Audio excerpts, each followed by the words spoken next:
Hello नमस्कार दोस्तों, स्वागत है आपका मेरी नेक्स्ट सीरीज में, जिसमें हमने अनेक शब्दों के लिए एक शब्द जो है वो शुरू किए थे। पिछली क्लास में हमने 35 बिलोंग अनेक शब्दों के लिए एक शब्द जो है वो कर लिए थे।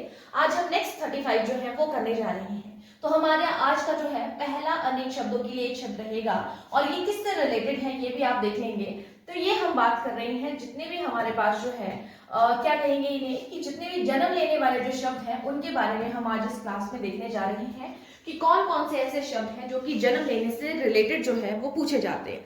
तो जिसमें आप पहला क्वेश्चन देख पा रहे हो, जो अंग से उत्पन्न हुआ हो उसको क्या कहा जाता है। तो जो अंग से उत्पन्न हुआ हो उसको हम क्या कहेंगे, अंगज कहेंगे। तो पहला हो जाएगा आपके पास अंग से उत्पन्न होने वाला अंगज।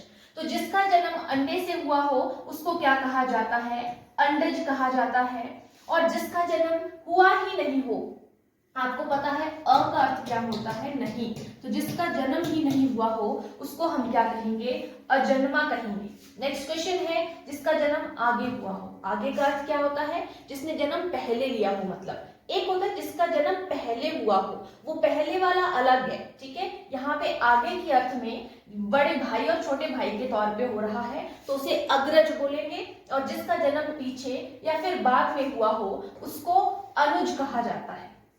नेक्स्ट देखेंगे 6 नंबर क्वेश्चन, जिसका जन्म उच्च कुल में हुआ हो उसको क्या कहा जाता है, अभिजात भी बोलते हैं और कुलीन भी उसे बोला जाता है। जो धरती फोड़कर उत्पन्न हुआ हो, तो धरती को फोड़ने के बारे में बोला जा रहा है, तब जाके जन्म हुआ है, धरती फोड़कर उत्पन्न होता है, उसको बोला जाता है उद्भिज। ये सारी की सारी चीजें आपको समास में भी हेल्प करती हैं, जिनका आपको विग्रह नहीं करना आता है। तो जिसका जन्म गर्मी में हुआ हो, गर्मी को बोला जाता है उष्मा और जन्म मीन्स ज। जरायु, जरायु मीन्स गर्भ की थैली से जन्म लेने वाला उसको क्या बोला जाता है, जरायुज। जरायु से उत्पन्न होने वाला जरायुज।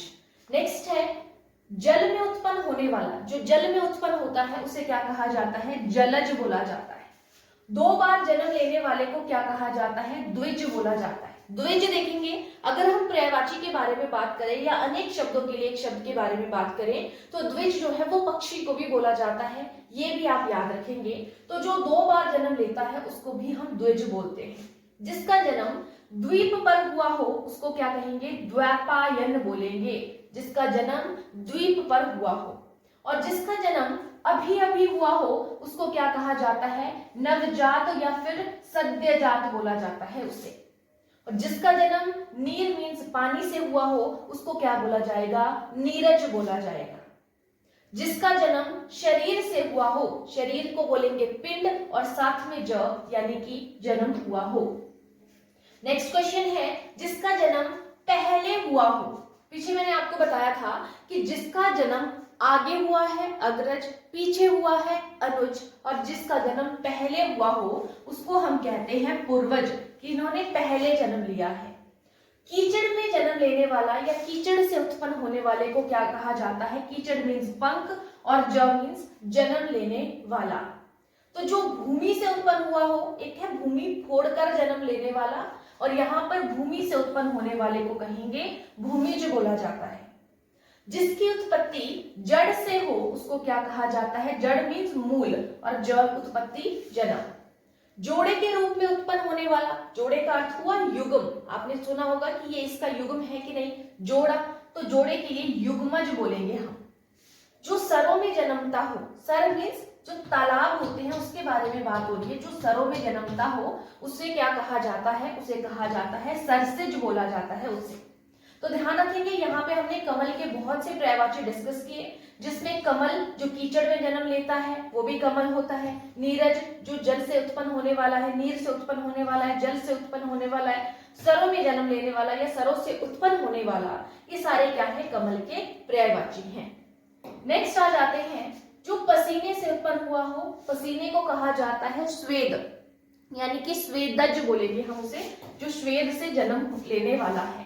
और जो अपने आप उत्पन्न हुआ हो उसको क्या कहेंगे, स्वयंभू, ठीक है। प्रायद्वीप किसे बोला जाता है, स्थल का वह भाग जो तीनों ओर से पानी से घिरा हुआ हो उसको कहा जाता है प्रायद्वीप, ठीक है। प्रियदर्शी, प्रिय मीन्स प्यारा, दर्शी मीन्स देखना, जिसको देखकर अच्छा लगे उसे कहा जाता है प्रिय बाह्यदर्शी। पुनरुक्ति का मतलब क्या होता है? पुनरुक्ति सूचक चिन्ह भी होते हैं, इस तरीके से लगते हैं किसी भी चीज में, मैंने कई बार पीछे यूज किए। तो बार बार जब कोई चीज बोली जा रही है उसको रिपीट करने के लिए हम इस तरीके के चिन्हों का भी इस्तेमाल करते हैं। तो बार बार कही हुई बात होती है पुनरुक्ति। नेक्स्ट है पूर्वोक्त। पूर्वोक्त का मतलब हुआ पूर्व उक्त, जो पहले किया गया कथन है या पहले बोला गया कथन है उसको कहेंगे हम पूर्वोक्त। नेक्स्ट है, बहुत इंपॉर्टेंट है, पूर्वाहन, अपराहन, मध्याह्न, बहुत इंपॉर्टेंट है। तो पूर्वाहन मीन्स पूर्व, तो दोपहर से पहले का समय क्या कहलाता है? पूर्वाहन कहलाता है। अपराहन जो दोपहर के बाद का समय है अपराहन कहलाता है। मध्याह्न जो दोपहर का समय है यानी कि जो दिन का बीच का समय है उसको मध्याह्न बोलेंगे। जीवन का प्रथम आश्रम कौन सा होता है? ब्रह्मचर्य आश्रम कहलाता है। बहुत विषयों का जानकार क्या कहलाता है? बहुज्ञ, जिसको बहुत से विषयों की जानकारी है वो बहुज्ञ कहलाता है। नेक्स्ट है, आग से रिलेटेड क्वेश्चन भी बहुत पूछे जाते हैं। जंगल में लगने वाली आग क्या कहलाती है? दावानल कहलाती है। एक होती है समुद्र में लगने वाली आग, उसको बड़वानल बोलेंगे। एक होती है जठर या पेट में जो लगने वाली आग होती है, भूख की लग सकती है, उसको जठराग्नि बोलेंगे। ठीक है जी। फिर बहुत से देवताओं के अस्तित्व में विश्वास करने वाला जो मत होता है उसे क्या कहेंगे? बहुदेववाद उसको बोला जाता है। जिसने सुनकर बहुत से विषयों का ज्ञान प्राप्त किया हो, सिर्फ सुनकर, तो उसको क्या कहेंगे? बहुश्रुत कहेंगे। ये थे हमारे आज के नेक्स्ट 35 अनेक शब्दों के लिए एक शब्द जो हमने आज की क्लास में देखे। इसी के साथ 2 सीरीज हमारी कंप्लीट होती है और जिसमें हमने जो है वो 70 जो है अनेक शब्दों के लिए एक शब्द यहाँ पे कंप्लीट कर लिए हैं और हम नेक्स्ट जो सीरीज है वो आप लोगों के सामने जल्दी ही लेकर आऊंगी। Thank you.